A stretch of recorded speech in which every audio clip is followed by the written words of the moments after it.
Well, not like this is anything unusual, but it's good to see from what I've been able to discern on Twitter that Sal's head is in the right place as we get into it here. And that is, of course, with his mind on the NHL draft lottery. Have you gotten a satisfactory answer to why there are not fewer balls in the hopper?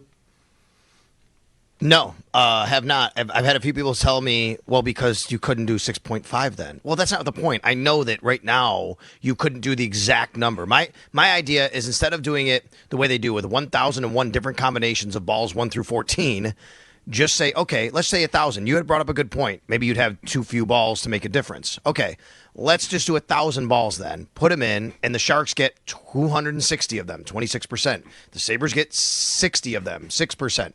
That's fine.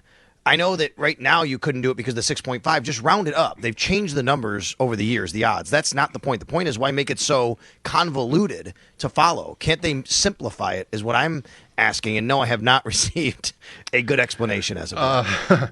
Well, simplify is a tough word to combat in this, but I think the most important thing is the odds.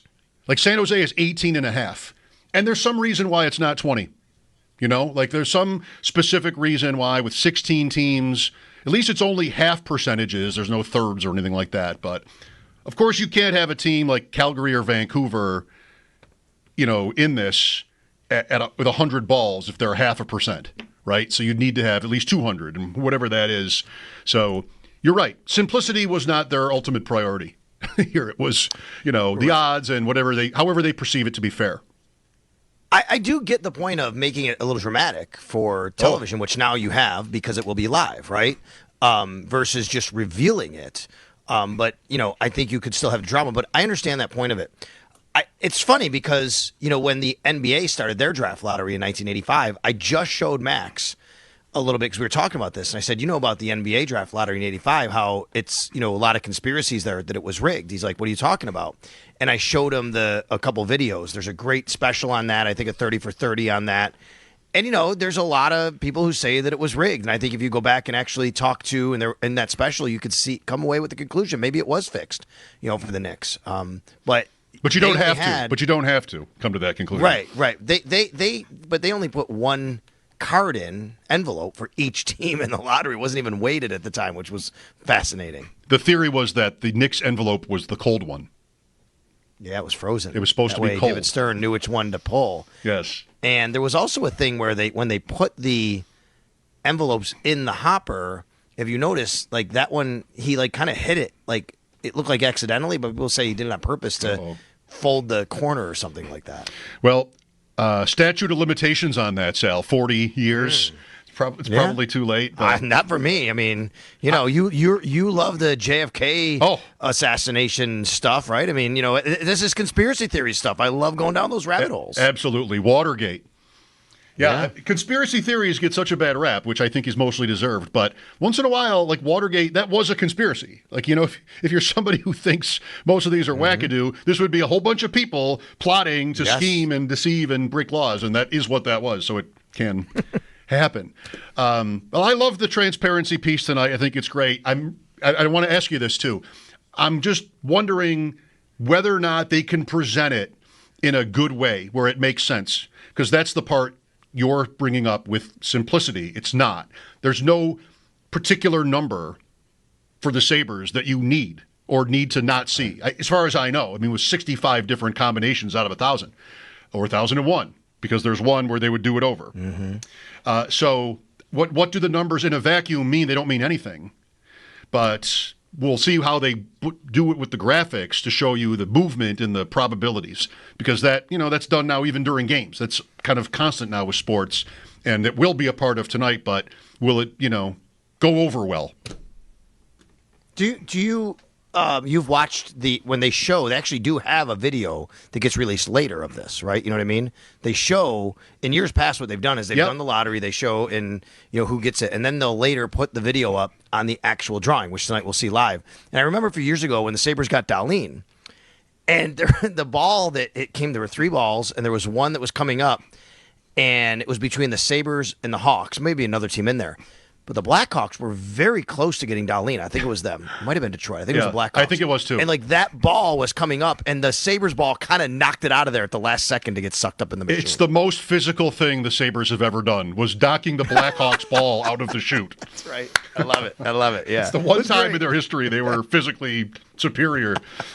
Okay. Yeah, it's an hour show, Sal, and there's 2 draws at least. Maybe there'll be, if the same team wins more than once, then they'll do another one. But they're going to be, part of my wondering how well it goes over is they're going to be spacing this thing out. It's not just going to be pop, pop, pop, pop. Mm-hmm. So 1 ball, and then we change the odds and we interview somebody. I think it might be like that. I won't be able to see it, unfortunately, because I'm very curious. Yeah, you're going to get some messages from like Larry Playfair and Jerry Korab and Rob Ray in a little while about you saying about how they never haven't been physical in all their history. So. I deserve it. Okay, but you have to agree, mostly their reputation over the years. All right, okay. Mostly. Speaking of things I'm curious about, Elijah Moore. Yeah. Mm-hmm. Okay, so he spoke today. Any takeaways? And then I want to ask you about sort of what the pecking order you think might be. That's the big question. Yeah, there was a lot about him wanting to play with Josh Allen, how Josh really kind of influenced his decision. You know, it really is. I mean, Matt Bove said this last year, and it's not earth-shattering or groundbreaking, but Matt was right. And I think if you look at it in these terms, this was on It's Always Game Day in Buffalo. You know, Matt said the greatest, free agent recruiting tool the Bills have is the quarterback they have, of course, right? The way he put it was right around when Josh won MVP. He said, for all of Josh's value, being the MVP of the league, yeah, that's amazing. You want to know his true value? Look at free agents, look at contract extensions, look at money that the Bills given. They're not, for the most part, I don't think they're generally overpaying for people, but you could pick apart things. But it's guys want to come here and play, and it's not just receivers, by the way. It's people who are here already, and I think that's it with Elijah Moore. Like he's like, hey. And a lot of talk today, if you go through the Zoom call, whereas at one time he said, I can't throw the ball to myself. He actually said that, right? Like he's talking about quarterbacks.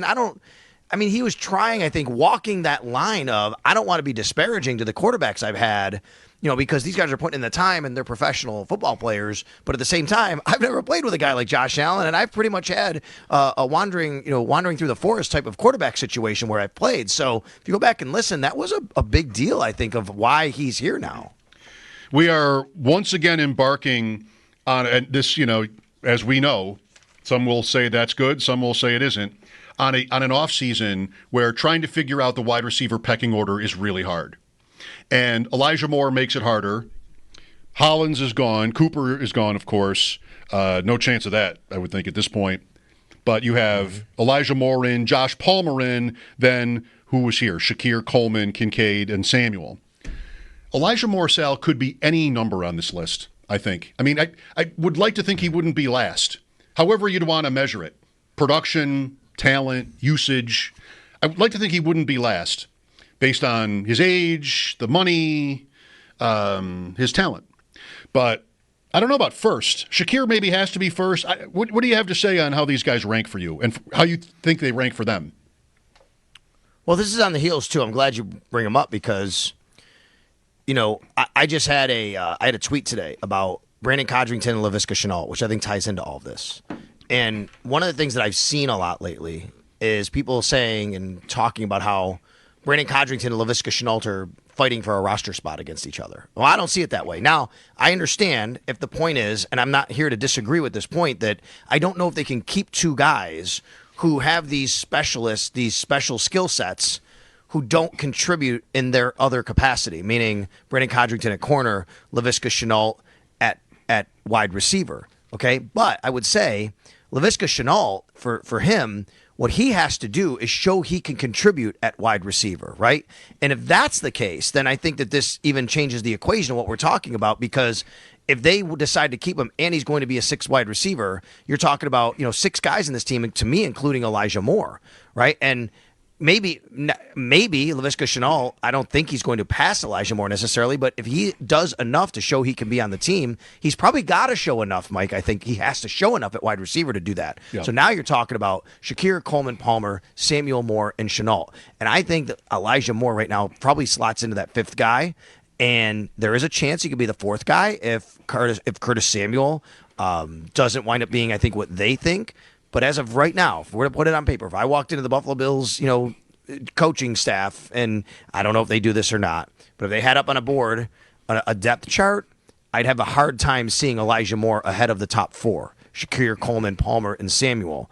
But I do think he's right there to kind of fight for that. I also think that if Laviska Shenault can show that he can contribute at wide receiver, they may feel, okay, well, if we're going to keep him as a kick returner, we got to use him there too. I got to think his only chance is if he's given that role, and I think he has to be amazing at it, which he's been good. I mean, he's an established, excellent kick returner, but you'd know better. I just think there's no path for him otherwise. He's just not been an effective enough NFL receiver. Right. He's had like 3 or 4 big plays, and like that's almost it in his career. Every one of these guys, including Moore and Coleman and Palmer, to an extent Samuel, are guys where their best years are mostly just kind of like wide receiver 3 years on teams. Nobody's had Shakir last year for Shakir would be more like a wide receiver 2, right? He's not A.J. Brown. So you have a bunch of guys here that are just very comparable in maybe their production over the years, but also then very different in skill set. I mean, Palmer is in here for a specific reason, right? To get open. Because he's never been big volume. But everything you're saying points to, I think they would agree and say that's why it's everybody eats, Mike, right? Like, as much as people, if they don't like that term or want to mock it or whatever, everything you said is right. And I think the Bills would agree. Like, yeah, that's why we don't have the number one guy that's got to be force-fed these targets. It's everything you said. If you look around, these guys are not the kind of guys that are going to be the number 1 on any team in this league, really. What they are is they're probably number 2 or 3 on any team, though, right? They're also not number 4 or 5 on teams. They're number 2 and 3. So we have, 5 guys who are between number 2 and 4, let's say, on any team in the NFL, where on some teams, most teams are not going to be number 1, and on some teams they're, going to be, not on the team. I don't know how you want to phrase it, but you get my point. I think they have a lot of guys here who they feel can be really contributors who all fall into the same bucket. And by the way, that includes Dalton Kincaid, right? That includes a guy with a pass-catching tight end who I think has to be a part of this when you talk about it, especially now that they signed a guy or drafted a guy like Jackson Hawes. Like, I think last year they didn't get to 12 personnel nearly as much as they wanted. They do run a lot of it. They run 12, they run 13 with Alec Anderson, but I think they want to run more of it with the ability to have a true blocking tight end and a true pass-catching tight end. I think they want to be able to do that with Dalton Kincaid, Dawson Knox, and Jackson Hawes. So I think Dalton Kincaid factors more, and the reason I say that is he then becomes even more of okay, we're not going to ask him to block as much. You want to take more off him? You're talking about him being injured, getting stronger? Well, guess what? What if we just use him more of as a pass catcher, and he doesn't have to be on the field as much to block? Just another excuse for Sean McDermott to use the term complementary football, which I hate so much because it means being good at more than one thing at the same time. That's complementary football waiting to happen, this room. Sal Capaccio on the West Her hotline. Should I give you a room to comment on my smack talk? Or I don't know if you want to. I know you don't like the term. I think a lot of people share your sentiment. It is a football term. Lots of coaches use it. I get it, but I understand. I force a turnover, good defense, score a touchdown, good offense. Doesn't have to be called anything. All right, Sal, so today's kind of been this morning. Proverbial dust settles on the draft a week away. Yeah. I don't want to belabor wide receivers. We've already done it here with Elijah Moore and the players they have. But the receiver issue, if you will, not getting one, for me, it would have been like round 4. I don't think it was the kind of draft where it was called for necessarily before that. But right there were interesting guys, and the Bills then doubling up on positions on defense. That, to me, was the one thing that was egregious, if it was even that.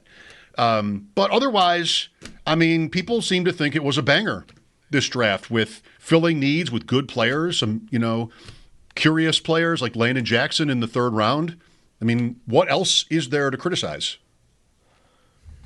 What else is there? I mean, obviously, well, if you want to go from that standpoint, obviously some people wanted a wide receiver. We've been over that. That was what happened last week when, Brandon Beane came on WGR, and there's been a lot of talk about that. But I agree with you that to me, this came down to need meets value. This just happened to be a draft where there was a ton of value at the areas where the Bills had needs. So it made it a lot more palatable to do what they did, which is take a couple of defensive linemen. It was a deep defensive lineman draft. There's some guys in there that A, can maybe play right away, and B, can have long careers and stick around in this league. The Bills needed that, and that's why they went that direction. I said for a month and a half on here, I predicted that the Bills would take 2 D linemen and a cornerback. Didn't know what round, though, or what order they would do that in. And I think that kind of a lot of it was determined by where the board fell. Maybe they would have taken Tyleik Williams, the guy I had mocked to them. I don't know that. He said that when he was drafted by Detroit. Yep. But to me, Mike, it was always pretty clear the way the Bills had talked. And again, I want to go back to, let's pick up some of their cues of when they say things and how they say them. Brandon Beane, after the suspensions to Hoyt and Ogunjobi were announced, to me, he said the money quote that got me right to, okay, they are drafting defensive linemen and probably multiple defensive linemen early. And that quote was, we stuck with Ogunjobi, he said, because there were no other options really at that point for us. So now I'm looking to go, wait a minute, you're telling me there's no other options in free agency. You only really have 3 NFL guys on your roster outside of him. They're going the draft route for this. Like, that's how they're going to do this. There's that was a clear indication to me. So it was kind of set. And then you look at Hoyt, his suspension as well. And then on top of that, just kind of the way the defense has not been able to perform in these critical games. It just always set up for that. And the Bills have everybody returning on offense except they lost a couple receivers, then they signed one. Okay, rest your hands. We're done with this, right? Now we can go and focus on defense. So I just think that this all kind of was crescendoing up to what they did. And what they did was because there was good reason to justify it with the talent in the draft at those positions. Okay, I do have one small wide receiver thing that I also want to mention. And that is that Matthew Golden, who was drafted by the Packers at 23, is going to wear jersey number 22 because that's the number of teams that didn't pick him. Hey, I mean, whatever gets you motivated, man. 22 that's for a receiver. You're the fastest receiver in the combine. You're going to wear 22. That is true. Yeah, I guess if you're taking it from that point, I don't like 22. I mean, I'm still getting used to receivers wearing single digits. I'm past it now, but I always grew up with the 80s. That was always it for me. It's the defenders that get me now. These linebackers wearing 0 and single digits. I don't love this. Roquan Smith. Yeah, the 80s now. If you wear a number in the 80s, you're saying I'm slow. That's what you're doing right. By wearing 85. Like, what a slow number that is. You got to go, lower. But 22. We're gonna get the Bills numbers for their rookies coming out this week, I think, because rookie minicamp generally is when they announce that, and that's on Friday that starts. Well, there's no receivers, so there is one. There is one. I was going to say no receivers, so it won't be interesting, but there is one. Pick 240. What's his name? Who's that? The Bills receiver that they picked in the last round? Caden Prather. Caden Prather. I got to learn that one. So the schedule. Got to not ignore the schedule here. It's next Wednesday. Warren Sharp today did 21 minutes to get to the schedule, baby. That's egregious. Well, if not for the lottery tonight, would have been earlier. But yeah. Warren did his breakdown, hardest and easiest. The schedule is really cool with the famous great matchups they have at home in the last year of the stadium. It's also the 5th easiest schedule in the league. Here's why. AFC East 6 times.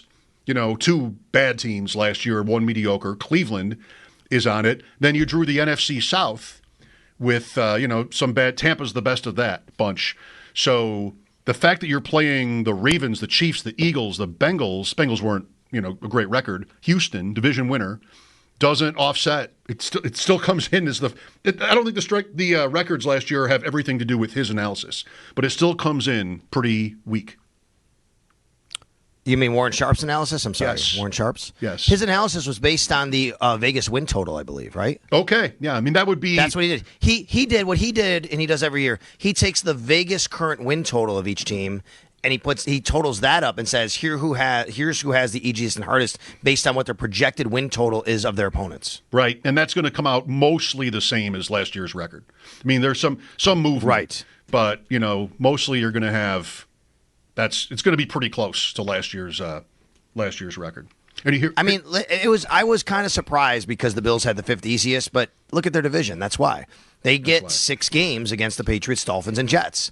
And maybe some of those teams are better than we think or whatever. The Patriots, I think, will be, but how good?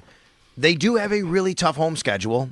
The road schedule isn't as difficult, but some of these teams are playing at home. We've gone over it because of the schedule, point of when they're going to play them, which is Eagles, Ravens, Bengals, Chiefs. I mean, man. But those are 4 games. You get 6 games against the Jets, the Dolphins, and the Patriots. Yeah, it's not enough. I think, too, nothing scientific about this, but before you go on the schedule, because we love all things schedule, I would think that the 4 big home games would be spread out. Because I can't see, like, you're playing the Chiefs and the Eagles back-to-back. Agreed. Or anything like that. Because of the prime time piece. And that I include 425 in that. Because you're not going to want at Buffalo, maybe twice in 3 weeks in the same big time slot. No, you're right. I mean, because these games are at home, like that tracks. But let's remember, last year, the Buffalo Bills played a bunch of primetime games early in the season, including back-to-back. Yes. They had like 4 out of 6 weeks, 3 out of 5 weeks, whatever it was. Right? So that can happen, but that's, away, too. It's not just all at home. Last year, week 2 primetime, week 3 primetime, week 4, 2, 3, and 4, they were in primetime. And 6. 3 weeks in a row. Yep. But one was a home game. And then again, 2 weeks later at the Jets. I agree with you. Usually you're not going to get 2 home primetime games in a row, and especially against that type of marquee schedule where you'd like to kind of spread the wealth a little bit. I'm thinking 1 a month. Bengals, Ravens, Chiefs, Eagles. That's my order, but it means nothing. It's just today's guess. Okay. That's it. Yankees have some injuries they're dealing with. Oh, they have injuries, and they're bottom of the rotation.